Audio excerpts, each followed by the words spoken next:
I stood frozen in the executive boardroom as my boss Gerald screamed at 35 department heads, blaming me for a $10 million contract loss that destroyed the company's biggest client relationship. His face turned purple with rage as he pointed directly at me, shouting that I single-handedly ruined everything through my incompetence. The room fell silent, except for the sound of his heavy breathing. I felt every pair of eyes boring into me, my career seemingly over in front of the most powerful people in the company, knowing the devastating truth. 3 weeks before that nightmare boardroom meeting, I was riding high on what felt like the best career momentum of my life. My name is Aurora, and at 32 years old, I had built a reputation as one of the sharpest financial analysts at Morrison & Associates, a prestigious consulting firm in downtown Seattle. For 3 years, I had consistently delivered flawless analysis on multi-million-dollar client portfolios, earning respect from colleagues and clients alike. My corner office on the 14th floor overlooked Elliott Bay, and every morning I felt grateful for how far I had come since graduating from the University of Washington with my MBA. The walls displayed certificates of excellence and thank you letters from satisfied clients, testament to my dedication and skill. My performance reviews consistently rated me as exceptional, and I had received 2 promotions in 3 years. That Tuesday morning in early October changed everything. Gerald Patterson walked into my office with his trademark confident smile, carrying 2 cups of coffee from the expensive Italian place downstairs. At 45, Gerald commanded attention wherever he went. Tall and distinguished with silver hair and expensive suits, he had recently transferred from our Chicago office with glowing recommendations. His reputation preceded him as a smooth talker who could charm any client and close deals that seemed impossible. "Aurora, I have incredible news," he said, settling into the chair across from my desk with practiced ease. "I specifically requested you for the Steinberg Industries account renewal. This is the big leagues, kid. $12 million annually, and they're considering expanding to $15 million if we impress them." My heart raced with excitement. Steinberg Industries was our firm's crown jewel client, a manufacturing empire with facilities across the Pacific Northwest. Landing the lead analyst role on their account renewal would be the career-defining moment I had been working toward. Gerald leaned forward conspiratorially. "Between you and me, upper management is watching this closely. Handle this right, and you're looking at a promotion to senior financial director.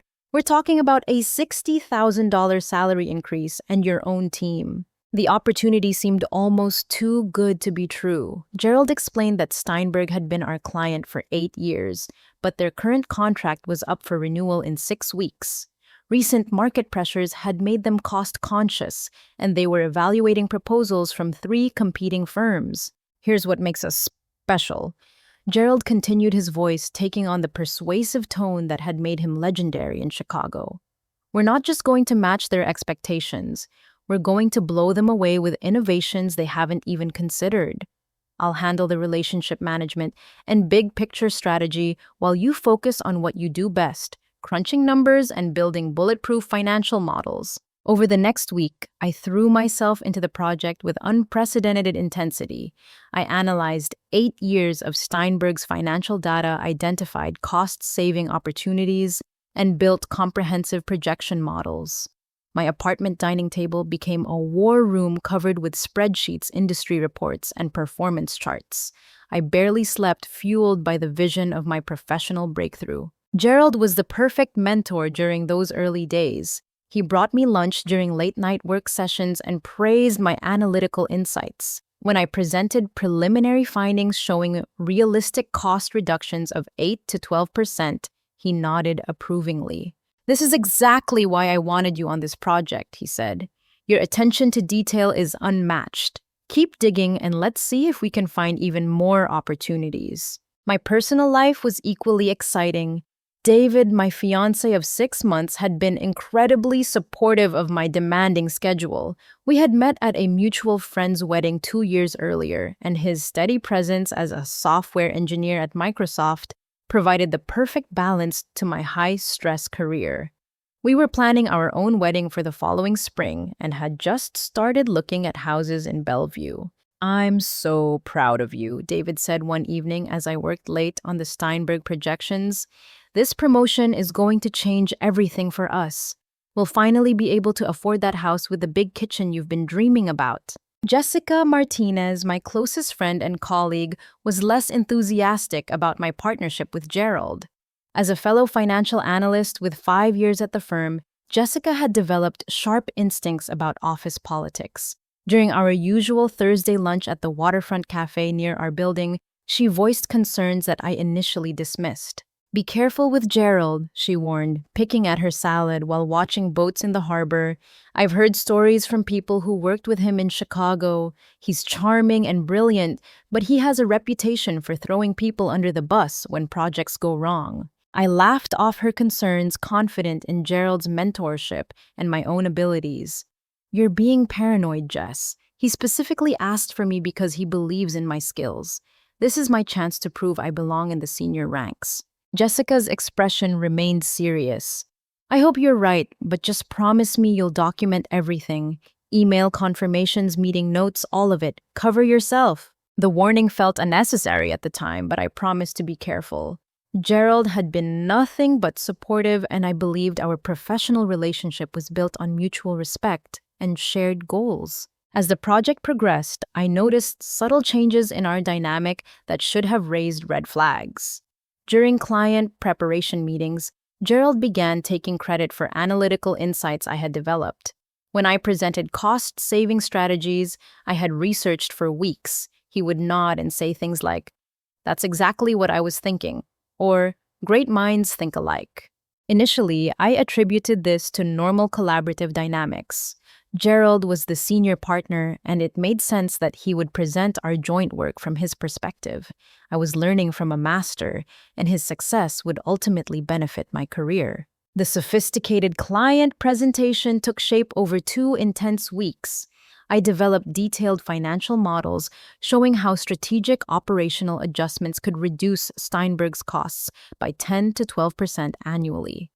My analysis was conservative but realistic, based on solid data and industry benchmarks. Gerald insisted on handling what he called relationship management, while I focused on technical accuracy. "You're the numbers genius," he said with his winning smile. "I'll handle the schmoozing and big picture vision. We're an unbeatable team." I trusted his business instincts and threw myself into perfecting every detail of the financial analysis.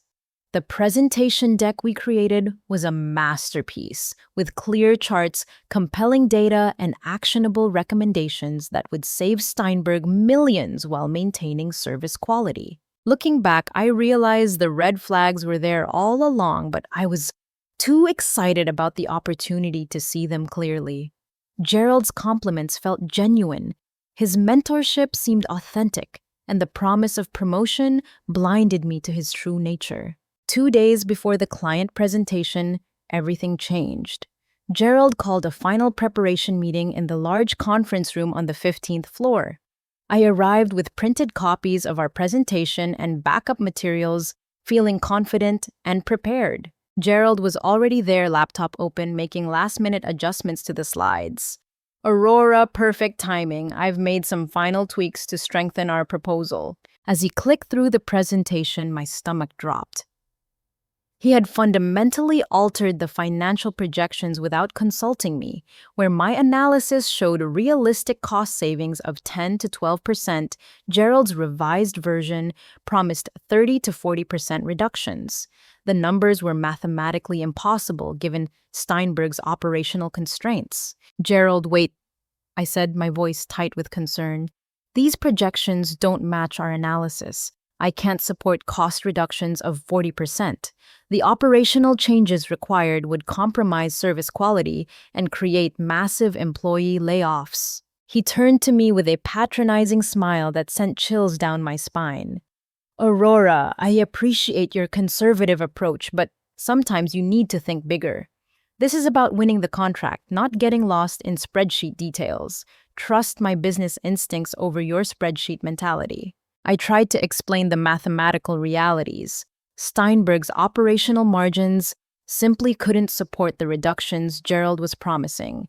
The cost structure analysis I had spent weeks developing clearly showed the limitations.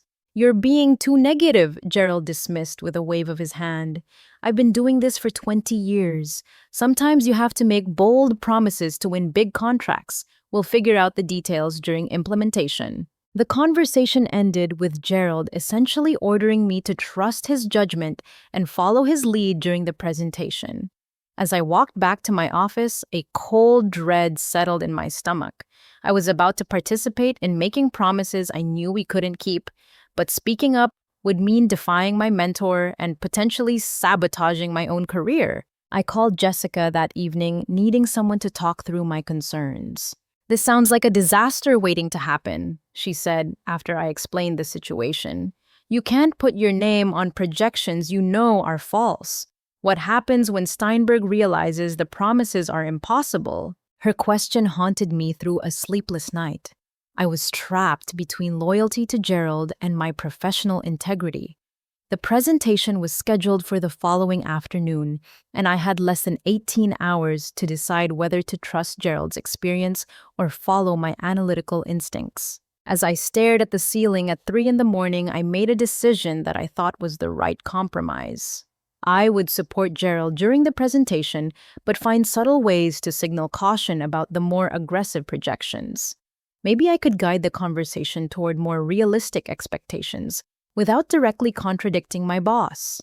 It was a naive plan that failed to anticipate Gerald's true nature or the devastating consequences that were about to unfold. The morning of the Steinberg Industries presentation dawned gray and drizzly, matching my increasingly anxious mood. I arrived at the office an hour early, hoping to have one final conversation with Gerald about the unrealistic projections, but his assistant Caroline informed me he was already en route to the client meeting. The Steinberg Industries headquarters occupied 3 floors of a gleaming tower in Bellevue's downtown core. As I rode the elevator to the 20th floor, clutching my leather portfolio filled with backup documentation, I tried to convince myself that Gerald's confidence was justified. Maybe his 20 years of experience had taught him something I didn't understand about client psychology and deal-making. The conference room was intimidating in its elegance. Floor-to-ceiling windows offered panoramic views of Lake Washington, while the polished mahogany table could easily seat 20 people. Margaret Steinberg, the company's chief financial officer, greeted us warmly, along with 3 other executives: operations director Thomas Chen, procurement manager Janet Walsh, and strategic planning vice president Robert Martinez. Gerald was in his element, working the room with easy charm and confident handshakes. His navy blue suit was perfectly tailored, and his silver hair caught the morning light as he positioned himself at the head of the table with natural authority. "Margaret, it's always a pleasure," he said with his trademark smile. "I know you'll be impressed with what Aurora and I have prepared. We've identified opportunities that will transform Steinberg's operational efficiency." I took my place at his right side, laptop open and presentation ready. My conservative business suit felt appropriate for the formal setting, but I couldn't shake the nervous energy coursing through my veins. Everything about this meeting felt like a career-defining moment, for better or worse. The presentation began smoothly. I handled the opening section about market analysis and industry trends, areas where I felt completely confident. My voice was steady as I outlined competitive pressures and emerging cost challenges facing manufacturing companies like Steinberg. "These market dynamics create both challenges and opportunities," I explained, clicking through charts that showed industry benchmarks and performance metrics. "Our analysis identifies specific areas where strategic adjustments can improve efficiency while maintaining service quality." Margaret Steinberg nodded approvingly, taking notes on her tablet. The other executives seemed engaged, asking thoughtful questions about methodology and data sources. Gerald watched with satisfaction, occasionally interjecting with supportive comments that reinforced my credibility. Then came the transition that I had been dreading. Gerald smoothly took control of the presentation as we moved into financial projections and cost reduction strategies. This is where things get exciting, he announced with theatrical enthusiasm. Aurora's brilliant analysis has uncovered opportunities that will revolutionize your operational costs. We're not talking about incremental improvements, we're talking about transformational change. He clicked to the slide that made my stomach clench. Bold graphics showed cost reductions of 35 to 40% across multiple operational areas. The numbers looked impressive on screen, but I knew they represented promises we couldn't possibly keep. By implementing our recommended strategies, Gerald continued with unwavering confidence. Steinberg can reduce operational costs by 40% while actually improving service delivery. This isn't theoretical. These are concrete, achievable targets based on comprehensive analysis. I watched the client team's faces light up with interest and excitement. 40% cost reduction was the kind of breakthrough that would make careers and transform company profitability. Margaret Steinberg leaned forward, clearly intrigued by the bold claims. That's an impressive projection, she said carefully. Can you walk us through the specific mechanisms that would generate such significant savings? This was the moment I had hoped to avoid. Gerald launched into an eloquent but vague explanation about operational synergies and efficiency optimization, using business buzzwords that sounded impressive but lacked concrete substance. I found myself in an impossible position. Every instinct told me to interrupt and provide realistic context, but doing so would embarrass Gerald and potentially destroy our client relationship. I tried to find middle ground by emphasizing the preliminary nature of our projections. These are initial estimates based on our analysis framework, I interjected carefully. The actual implementation would require detailed operational studies to confirm feasibility and timeline. Gerald shot me a sharp look before smoothly redirecting the conversation. Aurora is being appropriately cautious, which is why she's such a valuable analyst. But I've seen these strategies work in multiple industries. The potential is absolutely real. The next 30 minutes became increasingly uncomfortable as Gerald made specific commitments that contradicted everything I knew about Steinberg's operational constraints. He promised cost reductions that would require eliminating entire departments' efficiency improvements, that would need technology, investments the client hadn't budgeted, and timeline targets that ignored implementation realities. Thomas Chen, the operations director, began asking detailed technical questions that exposed the gaps in Gerald's promises. If we're reducing operational costs by 40%, how do we maintain current service levels? Our analysis suggests that level of cost cutting would require significant workforce reductions. Gerald's answer was a masterpiece of corporate doublespeak. That's the beauty of our approach, Thomas. We're not talking about crude cost cutting. We're talking about intelligent optimization that actually enhances productivity while reducing expenses. It's about working smarter, not just cheaper. I could see the skepticism growing in the client team's expressions. These were experienced professionals who understood their business intimately. Gerald's promises sounded too good to be true because they were too good to be true. The critical moment came when Margaret Steinberg asked me directly to confirm the feasibility of Gerald's projection. Aurora, as the lead analyst on this project, do you believe these cost reduction targets are achievable within the timeline Gerald has outlined? The room fell completely silent. I could feel Gerald's eyes boring into me, warning me not to undermine his presentation. The client team waited expectantly for my professional assessment. My career hung in the balance of how I answered this question. I had 30 seconds to choose between supporting Gerald's lies or maintaining my professional integrity.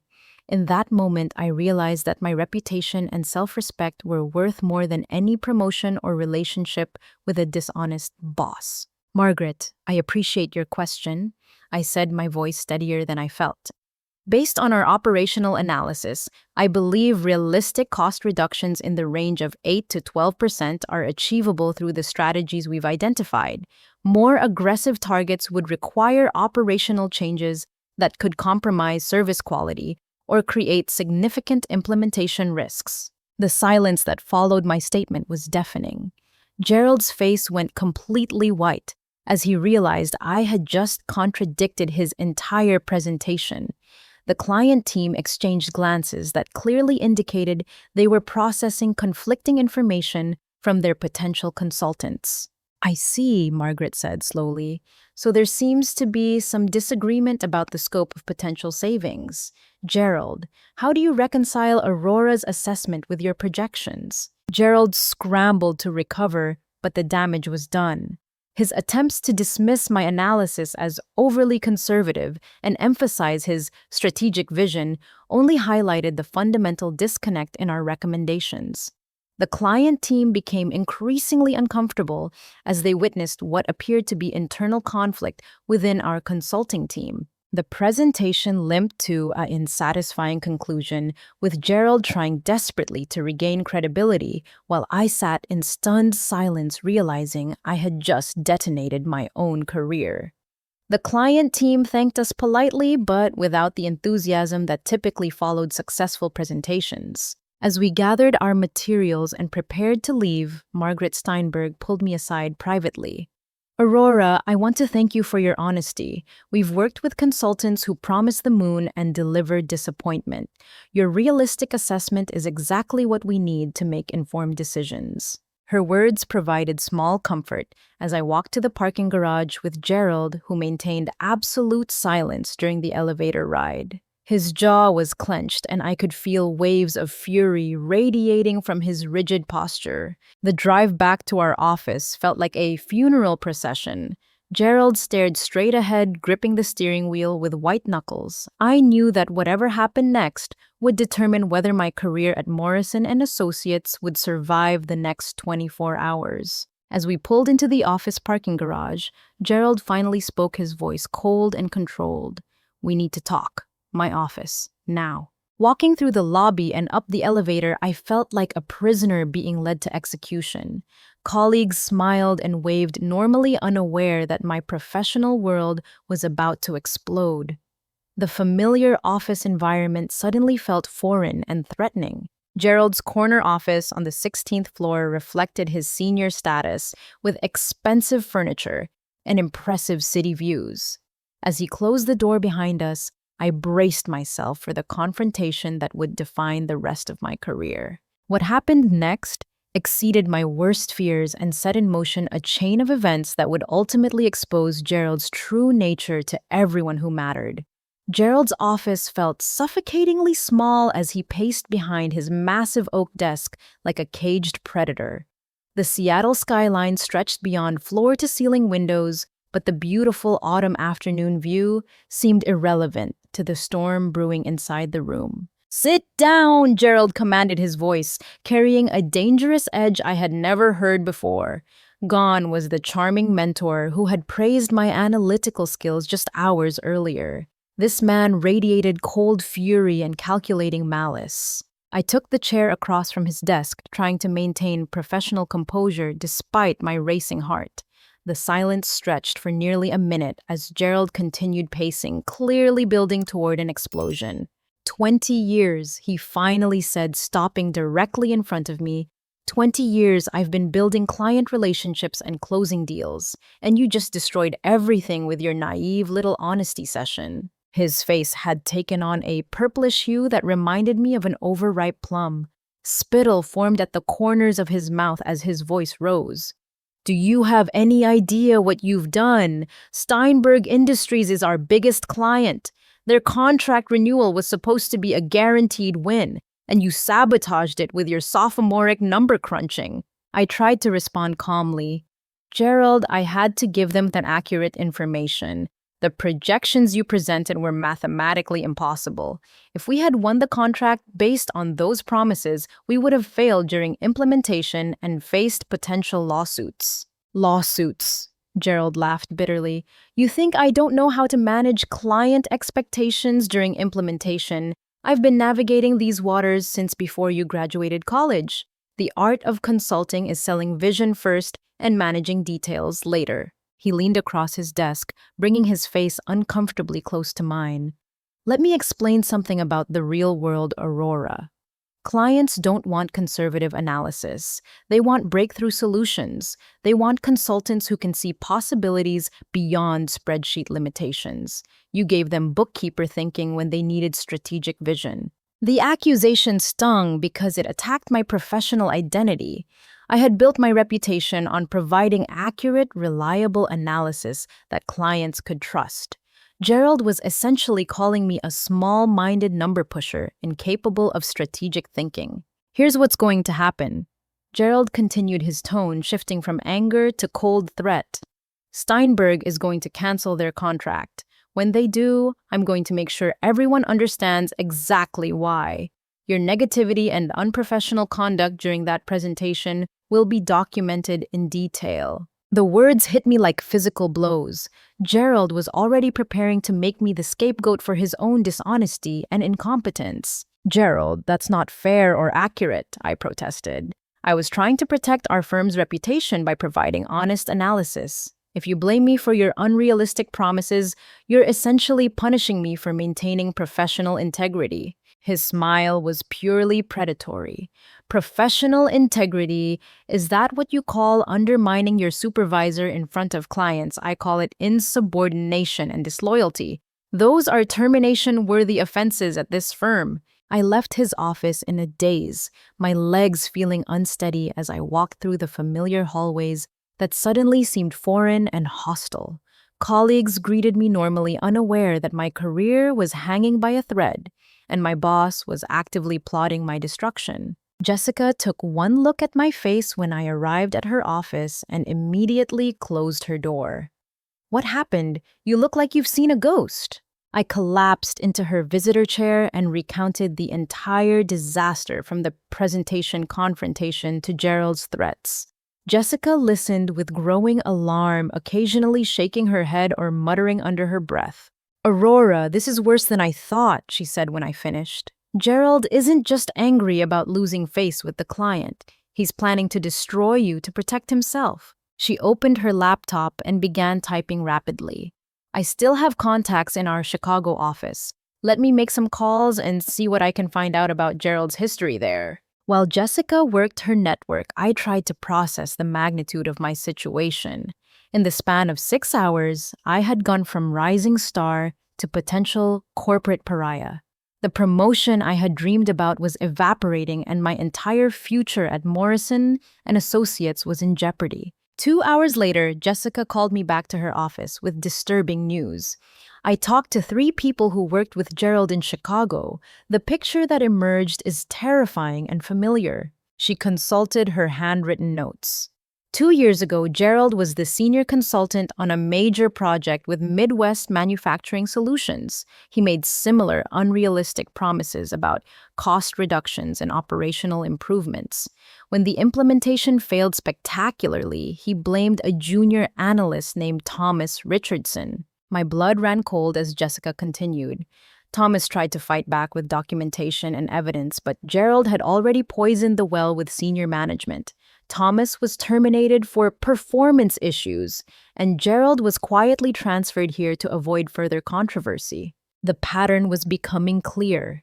Gerald had perfected a strategy of making grandiose promises to win contracts, then scapegoating subordinates when reality intruded on his fantasies. There's more, Jessica added grimly. Midwest Manufacturing sued our Chicago office for consultant malpractice. The case was settled quietly for $2 million, and part of the agreement was that Gerald would be transferred to a different office. I felt physically sick as the implications sank in. Gerald hadn't been promoted to Seattle as a reward for success. He had been exiled to prevent further damage to the Chicago operation. I need to document everything, I said, my analytical mind finally engaging despite my emotional turmoil. If Gerald is planning to blame me for this disaster, I need evidence to protect myself. Over the next 3 days, I worked methodically to build my defense. I compiled email trails showing my original conservative projections, meeting notes documenting my concerns about Gerald's revised numbers, and backup materials demonstrating the mathematical impossibility of his promises. Gerald, meanwhile, launched a subtle but devastating campaign to undermine my reputation throughout the firm. He scheduled coffee meetings with senior colleagues speaking confidentially about my attitude problems and resistance to feedback. He positioned himself as a disappointed mentor trying to salvage a difficult employee relationship. The manipulation was masterful in its subtlety. Gerald never made direct accusations that could be challenged. Instead, he planted seeds of doubt about my judgment and teamwork abilities. Colleagues who had previously treated me as an equal began viewing me with subtle suspicion. "I hear you're having some challenges with the Steinberg project," mentioned Patricia Williams, my department supervisor, during what seemed like a casual encounter by the coffee station. "Gerald mentioned you might be struggling with the transition to client-facing responsibilities." Each comment felt like a small knife wound. Gerald was systematically destroying my reputation while maintaining plausible deniability about his campaign. The turning point came when Steinberg Industries requested clarification on our financial projections. Margaret Steinberg's email was polite but pointed. "We're reviewing the proposal materials and need additional details about the cost reduction methodologies." The presentation seemed to contain conflicting information about achievable targets. Gerald summoned me to his office immediately after receiving the client inquiry. His demeanor had shifted again, this time to false camaraderie and desperate partnership. "Aurora, we need to present a united front here," he said with forced friendliness. "I know we had some disagreements during the presentation, but now we need to work together to save this relationship." He outlined his plan with practiced ease. I would draft a response confirming the aggressive cost reduction targets, providing detailed methodologies that supported his promises. In exchange, he would ensure that my momentary confusion during the presentation wouldn't affect my performance review. "Think of this as a learning opportunity," Gerald said with synthetic warmth. "Sometimes junior consultants need to trust senior judgment, even when they don't fully understand the strategic rationale." His proposal was essentially asking me to lie in writing to salvage his reputation and win a contract based on false premises. When I refused, explaining that I couldn't put my name on analysis I knew to be incorrect, Gerald's mask slipped completely. "You're making a serious mistake," he said coldly. "I tried to give you a chance to be part of the solution, but you're choosing to be part of the problem. That choice will have consequences." That evening, I discovered just how serious Gerald's threats were. Working late to prepare my own documentation, I accidentally accessed Gerald's email account when our shared server experienced a synchronization error. What I found there made my hands shake with rage and fear. Gerald had been conducting a secret parallel communication with Steinberg Industries, blaming me for providing incorrect data and undermining the presentation. His emails painted me as an inexperienced analyst who had exceeded her authority and created confusion about achievable targets. More damaging still, I found a draft formal complaint against my performance that Gerald had prepared for submission to human resources. The document accused me of unprofessional conduct, failure to support team objectives, and inability to work effectively with senior colleagues. The complaint was a masterpiece of corporate manipulation using selective facts and careful phrasing to make my professional conduct seem questionable. Gerald had already documented several instances of what he called insubordination and negative attitude, creating a paper trail that would support my termination. I printed everything before the server connection corrected itself, understanding that I now possessed evidence of Gerald's duplicity but faced an even more dangerous adversary than I had realized. Gerald wasn't just trying to blame me for his presentation disaster. He was systematically building a case to destroy my career while positioning himself as a patient mentor dealing with a problem employee. As I drove home through Seattle's evening traffic, I realized that I was fighting for more than just my job at Morrison and Associates. I was fighting for my professional reputation, my integrity, and my future in the consulting industry. The anonymous text message I received the next morning would prove to be the lifeline I desperately needed. The text message arrived at 6:43 on Thursday morning, just as I was pouring coffee and steeling myself for another day of Gerald's psychological warfare. The unknown number displayed a simple but chilling message. Gerald did the same thing to me in Chicago. I have evidence that can help you. Don't let him destroy your career like he did mine. I stared at the phone screen, my hands trembling as the implications sank in. Someone from Gerald's past was reaching out, confirming Jessica's research and offering assistance. But the timing felt suspicious, arriving just as my situation was reaching a crisis point. 20 minutes later, a second message arrived with an email attachment. Internal Morrison and Associates emails from Chicago office 2022. Gerald's pattern documented. Use wisely. The attachment contained a devastating collection of internal communications that exposed Gerald's previous scapegoating operation in precise detail.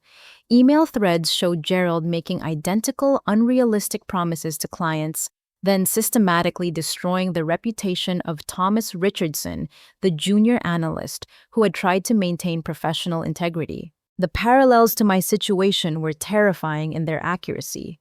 Gerald had used the same manipulation tactics, the same false mentorship approach, and the same character assassination strategy.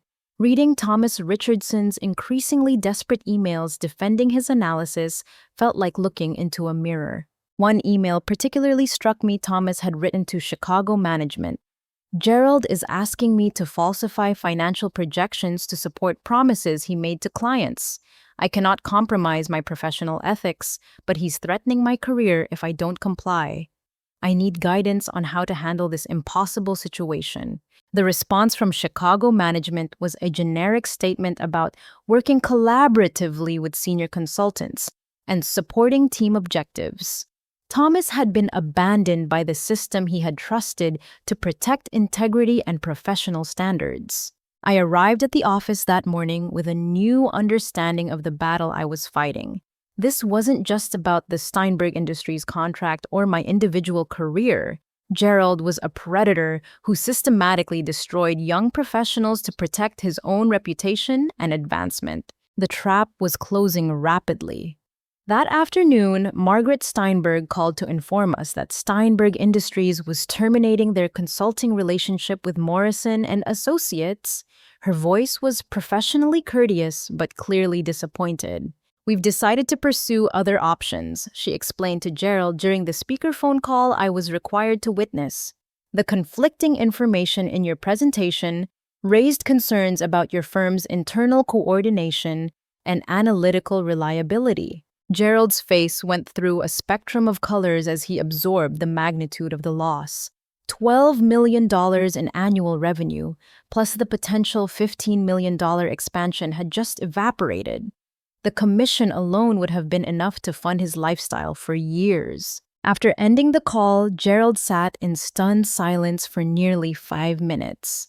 I could see him processing the financial and professional implications of losing such a major client. When he finally spoke, his voice carried a deadly calm that was more frightening than his previous explosive anger. Congratulations, Aurora. You've just cost this firm millions of dollars and potentially destroyed multiple careers. I hope your precious integrity was worth it. He began typing rapidly on his computer, and I knew he was preparing the final phase of his campaign against me. The formal complaint to Human Resources, the documented performance issues, and the narrative of my professional incompetence were about to be unleashed. Gerald, you know this isn't my fault, I said, trying one last time to appeal to whatever decency might remain in him. The client canceled because they realized your promises were unrealistic. If we had won the contract based on false projections, the implementation failure would have been even more damaging. His laugh was bitter and humorless. Save your explanations for the unemployment line. By tomorrow morning, everyone in this firm will understand exactly who's responsible for this disaster. I left his office knowing that I had perhaps 18 hours before Gerald's character assassination reached its climax. The emergency department meeting he was planning would be my public execution, designed to destroy my reputation so thoroughly that my version of events would be dismissed as desperate lies. Jessica found me in my office an hour later, her face grave with concern. I just heard from Patricia Williams. Gerald has called an all-hands meeting for tomorrow morning. He's telling people it's about the Steinberg contract loss and accountability measures. The meeting would include 35 department heads, senior managers, and key personnel from across the firm. Gerald was staging my downfall in front of the most influential people in the company, ensuring maximum damage to my professional standing. There's more bad news, Jessica continued reluctantly. I tried to schedule a meeting with Patricia to present your documentation, but she's suddenly unavailable for the rest of the week. Gerald got to her first. The isolation was complete. Gerald had systematically cut off my access to senior management while building his narrative of my professional failure. When tomorrow's meeting arrived, I would be a defendant without advocates facing a prosecutor who had already convinced the jury. That evening, I sat in my apartment reviewing the evidence from the anonymous Chicago contact and preparing for what felt like an impossible battle.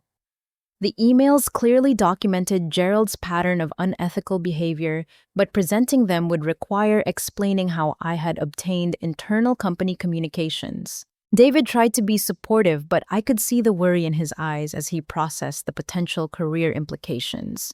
Maybe you should just accept whatever happens and look for another job, he suggested gently. Fighting Gerald might make things worse for your long-term prospects. His pragmatic advice made sense from a practical standpoint, but something deeper was driving my determination to expose the truth. Thomas Richardson had been destroyed because no one had been willing to stand up to Gerald's manipulation. How many other young professionals would suffer the same fate if Gerald's pattern continued unchecked? I called the anonymous number that had sent the Chicago emails, hoping to speak directly with someone who understood Gerald's tactics. The call went to voicemail, but I left a detailed message explaining my situation and asking for guidance. The return call came at 11:30 that night. The voice was male, professional, and carried the weight of someone who had endured significant professional trauma. "This is Thomas Richardson," he said simply. "I'm the analyst Gerald destroyed in Chicago. I've been tracking his career, waiting for the right moment to expose him. Your situation is that moment."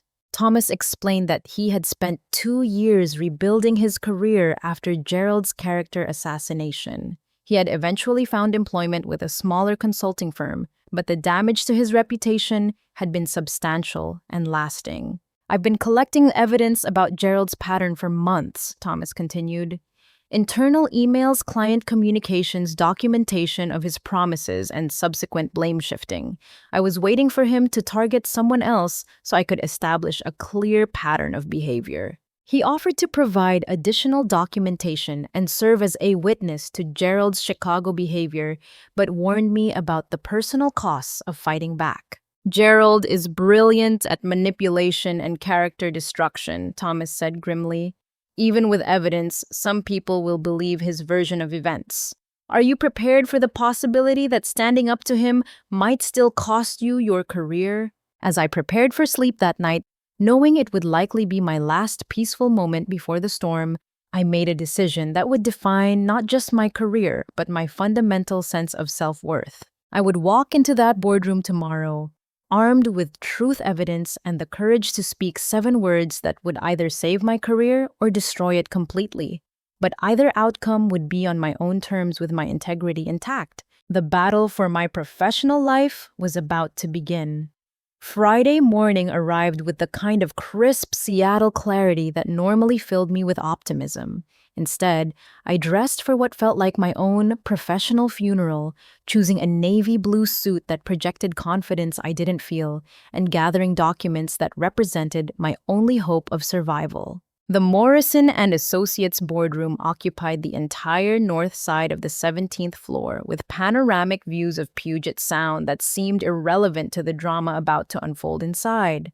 35 department heads, senior managers, and key personnel filled the massive space, creating an intimidating audience for Gerald's carefully orchestrated performance. I arrived 15 minutes early, hoping to position myself strategically and review my materials one final time.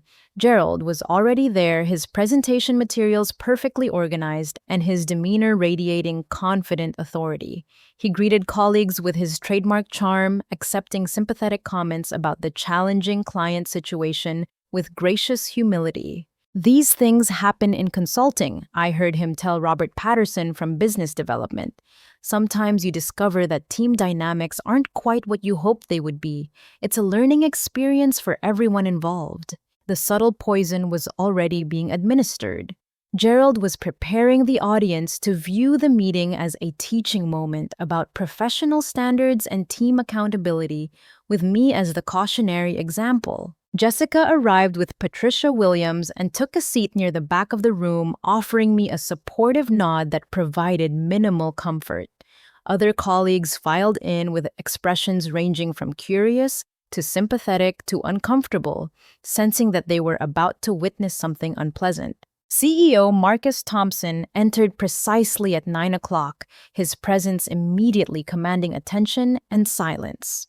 At 58, Thompson was a respected industry veteran whose approval could make or destroy careers. His stern expression suggested that losing a $12 million client had not improved his mood. "Ladies and gentlemen, thank you for gathering on short notice," Thompson began, his voice carrying the authority of absolute leadership. "We're here to discuss the Steinberg Industries situation and learn from what went wrong. Gerald, please walk us through your assessment." Gerald rose smoothly, every inch the senior executive addressing colleagues with gravity and wisdom. His presentation materials were projected on screens visible throughout the room, creating a professional backdrop for his character assassination. "Thank you, Marcus. First, I want to acknowledge that losing Steinberg Industries is a serious setback for our firm. They've been a valued client for 8 years, and their sudden termination of our relationship requires honest examination and accountability." He clicked to a slide showing Steinberg's revenue contribution and growth projections, emphasizing the magnitude of the loss. The numbers were staggering when displayed prominently, creating immediate emotional impact among the audience. "The project began with tremendous promise," Gerald continued, his tone shifting to disappointed mentorship. "I specifically requested Aurora for this engagement because of her analytical skills and potential for growth into client-facing responsibilities." Every eye in the room turned toward me. I forced myself to maintain neutral expression, despite feeling like a specimen under microscopic examination. Gerald's reference to my potential felt like a eulogy for my career prospects.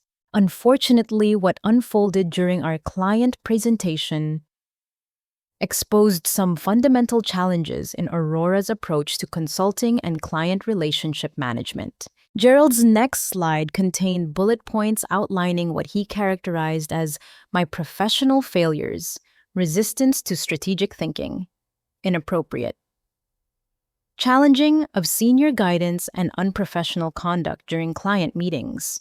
The presentation itself became problematic when Aurora chose to contradict our agreed-upon recommendations in front of the client.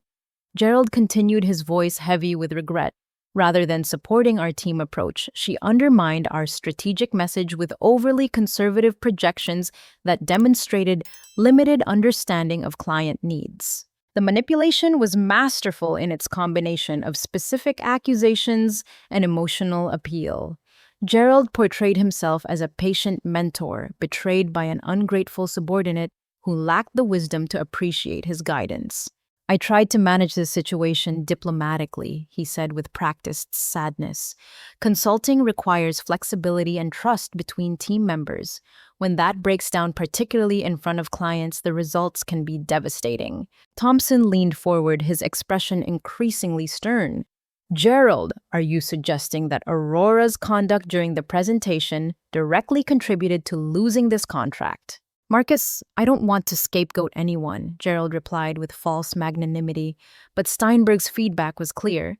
They specifically mentioned concerns about conflicting information and internal coordination problems. Margaret Steinberg told me directly that Aurora's contradictory statements raised serious questions about our firm's reliability. The lie was so audacious that I nearly gasped aloud. Margaret Steinberg had actually praised my honesty and expressed concerns about Gerald's unrealistic promises, but presenting my version would require interrupting Gerald and appearing defensive. Gerald clicked to his final slide, which contained selected quotes that he attributed to client feedback. Each quote painted me as unprofessional, inexperienced, and detrimental to client confidence. Steinberg Industries specifically requested that Aurora be excluded from any future business relationship. Gerald concluded with devastating finality. They were uncomfortable with her approach and concerned about her ability to support their strategic objectives. The room was completely silent as Gerald's accusations hung in the air like toxic clouds. I could feel the weight of 35 professional judgments being formed based on his carefully constructed narrative. Thompson's expression was thunderous as he processed the implications of Gerald's presentation. So you're telling me that this consultant's behavior cost us a $12 million client and potentially damaged our reputation in the market? Unfortunately, yes, Gerald replied with reluctant confirmation. I take full responsibility for not managing the team dynamics more effectively. I should have recognized the warning signs and taken corrective action before the client presentation. The false humility was the perfect finishing touch. Gerald was accepting blame for poor management while making clear that my conduct was the underlying problem.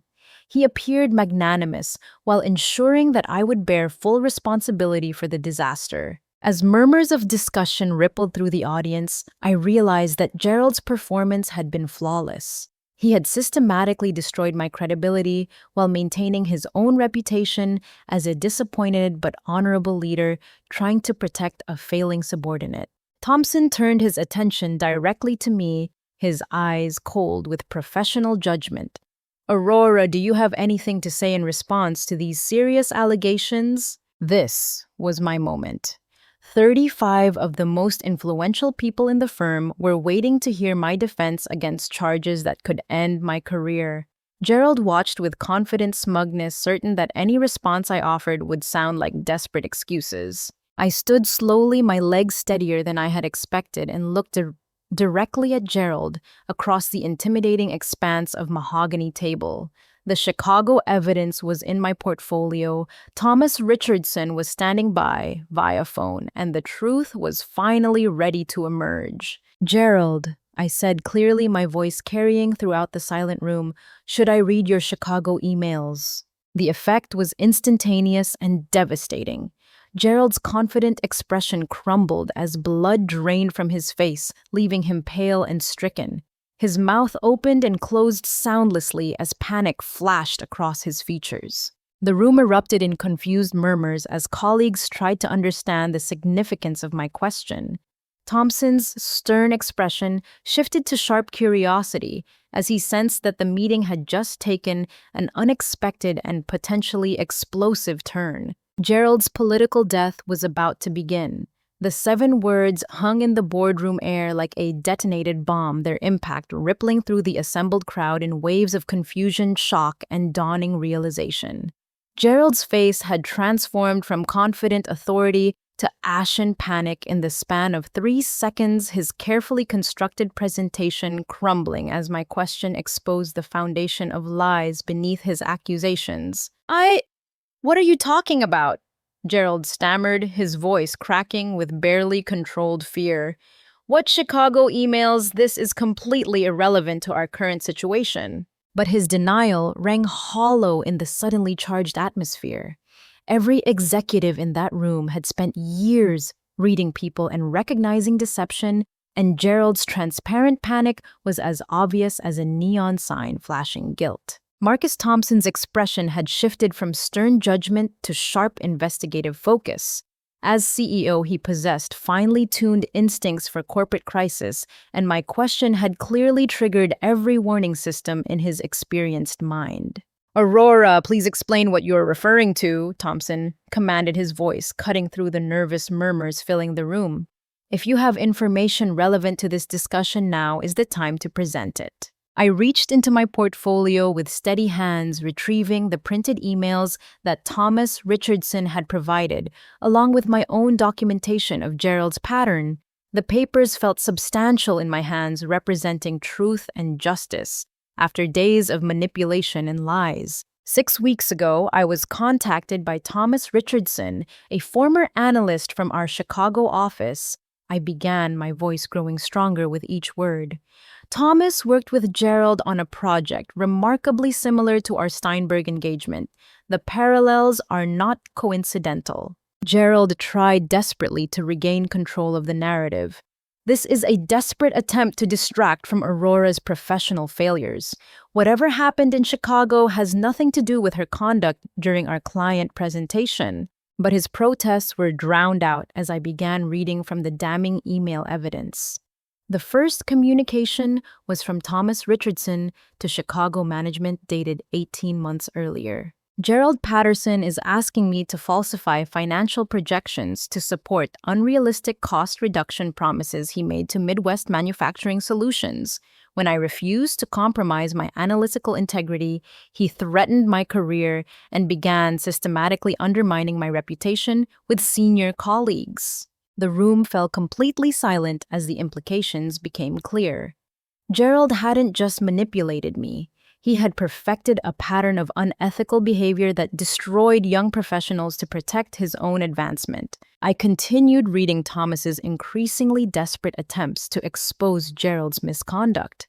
Gerald has documented fictional performance issues and is preparing to blame me for his own unrealistic client commitments. I'm requesting immediate intervention before he destroys my career to cover his mistakes.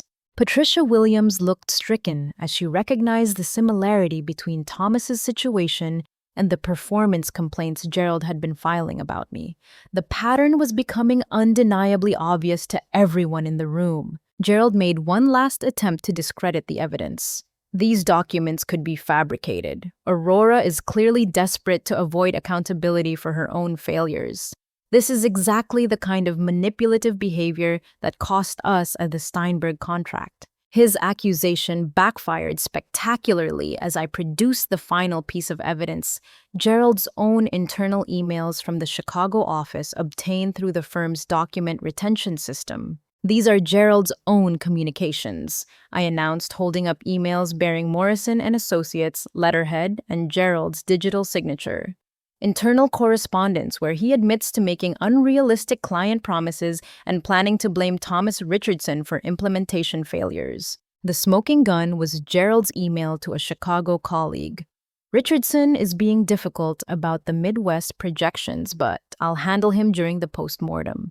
Junior analysts need to learn that supporting senior strategy is more important than spreadsheet accuracy. His career is finished if he keeps undermining our client commitments. The reading of Gerald's own words created a shocked silence that seemed to stretch for eternity. 35 senior professionals were processing the revelation that they had just witnessed an attempted repeat of documented corporate misconduct. Thompson's face had turned red with fury as he realized the legal and reputation implications of Gerald's pattern. Gerald, is this communication authentic? Did you write this email? Gerald's response was a desperate scramble for legal protection. Any communications were taken out of context. Consulting requires strategic thinking that sometimes conflicts with junior analyst perspectives. I never engaged in any unethical conduct. But his denials were interrupted by a development that none of us had anticipated. Caroline Murphy, Gerald's administrative assistant, suddenly stood up from her position near the back of the room, tears streaming down her face. "Stop," she said, her voice breaking with emotion. "Please stop lying. I can't watch this anymore." Every head turned toward Caroline as she walked unsteadily toward the front of the room. Her usually composed professional demeanor had completely collapsed, replaced by obvious guilt and overwhelming remorse. "Caroline, please sit down," Gerald said urgently, recognizing that his assistant represented a catastrophic threat to his remaining credibility. "You don't need to involve yourself in this discussion." But Caroline was beyond his control, driven by conscience and months of complicity in Gerald's manipulation. "He made me help him," she announced to the stunned audience. "He forced me to help falsify Aurora's performance documents and create fake client feedback. He told me my job depended on supporting his version of events." The confession hit the room like a second explosion. Caroline reached into her purse and produced a small digital recorder, holding it up with trembling hands. "I recorded our conversations because I was afraid," she continued through her tears. "Gerald threatened to fire me if I didn't help him destroy Aurora's career. I have recordings of him planning this whole campaign and admitting that the Chicago situation was exactly the same." Thompson immediately took charge of the rapidly deteriorating situation. "Caroline, please hand me that recording device. Security, please escort Mr. Patterson to his office and ensure he doesn't remove any materials pending our investigation." Gerald's final collapse was swift and complete. As security guards flanked him, he made one last desperate attempt to maintain his innocence. "This is a conspiracy to destroy my career. Aurora and Caroline are working together to fabricate evidence and scapegoat me for legitimate business decisions." But nobody was listening anymore.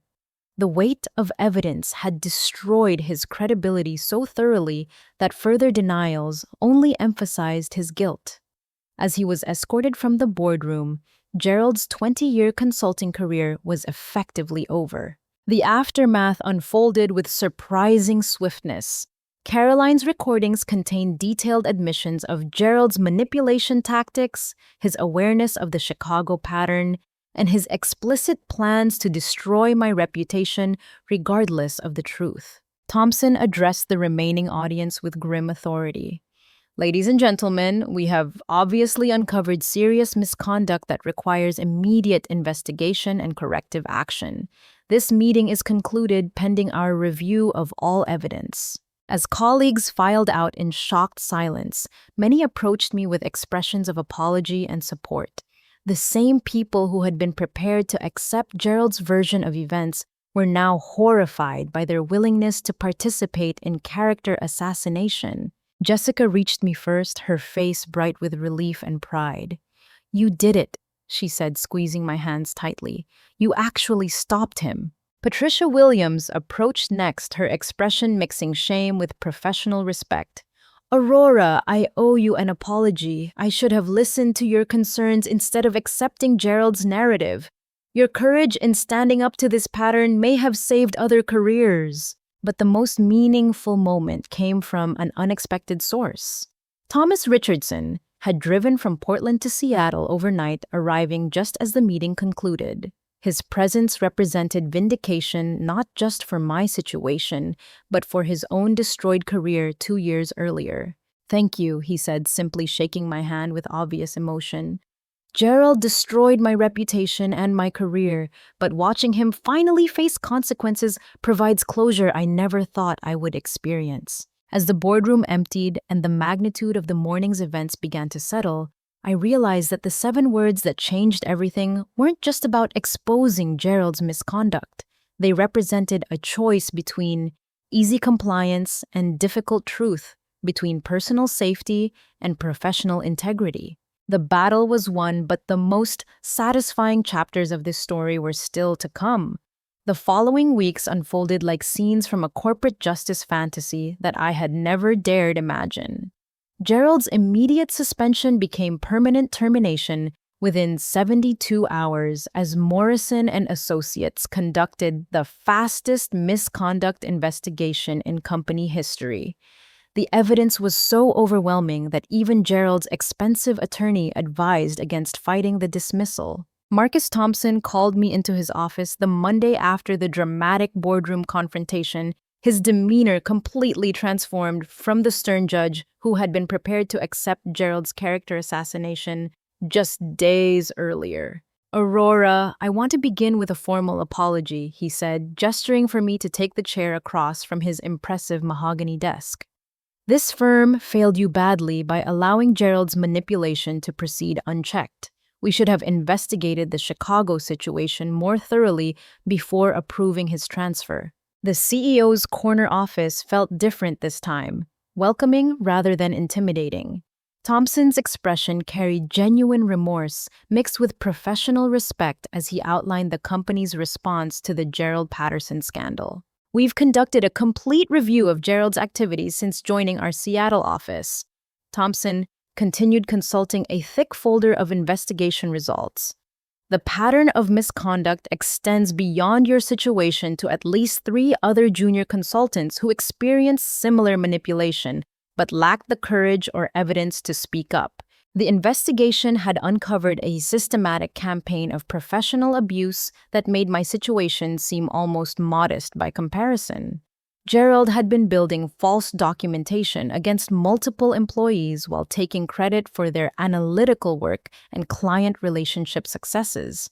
Caroline Murphy's cooperation has been invaluable, Thompson noted. Her recordings documented Gerald's explicit plans to destroy careers and manipulate performance reviews. We're implementing new oversight procedures to ensure this type of abuse cannot happen again. Then came the news that felt surreal in its positive implications.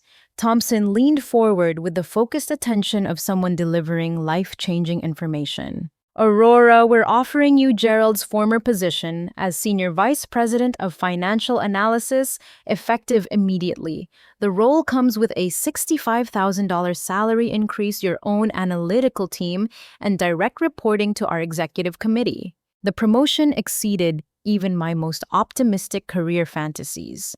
Gerald's position had been the ultimate goal I had hoped to reach within 5 years, not 5 days after exposing his misconduct. Additionally, Thompson continued, we're implementing the Aurora Patterson Professional Integrity Initiative, a company-wide program designed to protect junior staff from senior-level manipulation and abuse. You'll help design and oversee the implementation. The irony of the program bearing my name while referencing Gerald's tactics felt like cosmic justice. Morrison and Associates was essentially enshrining my resistance to unethical conduct as official corporate policy. But the most satisfying development came from an unexpected source. Margaret Steinberg called that same afternoon, having learned about Gerald's termination through industry networking channels. Aurora, I want you to know that Steinberg Industries is reconsidering our decision to terminate the consulting relationship, she said warmly. Your honesty during the presentation impressed our entire team, and learning about Gerald's misconduct confirms that our concerns were justified. The conversation led to an expanded contract worth $18 million annually based on my revised analytical projections and realistic implementation timeline. The client relationship that Gerald had claimed I destroyed was actually strengthened by my commitment to professional integrity. We want to work exclusively with you, Margaret continued. Your realistic assessment saved us from making costly operational mistakes based on Gerald's unrealistic promises. That's exactly the kind of analytical honesty we value in our consulting relationships. Caroline Murphy's situation resolved equally positively. Rather than facing discipline for her unwilling participation in Gerald's schemes, she received counseling support and a transfer to Patricia Williams' department with a salary increase, recognizing her courage in exposing the truth. I've never been more proud of an employee, Patricia told me during our weekly team meeting. Caroline risked her career to support your battle against misconduct. That's the kind of integrity we want to celebrate and reward. The ripple effects extended beyond Morrison and Associates. Thomas Richardson received a formal letter of recommendation from our CEO acknowledging that his termination from the Chicago office had been unjustified and resulted from senior-level misconduct rather than performance issues. My new employer has offered me a senior analyst position based on Morrison's acknowledgement.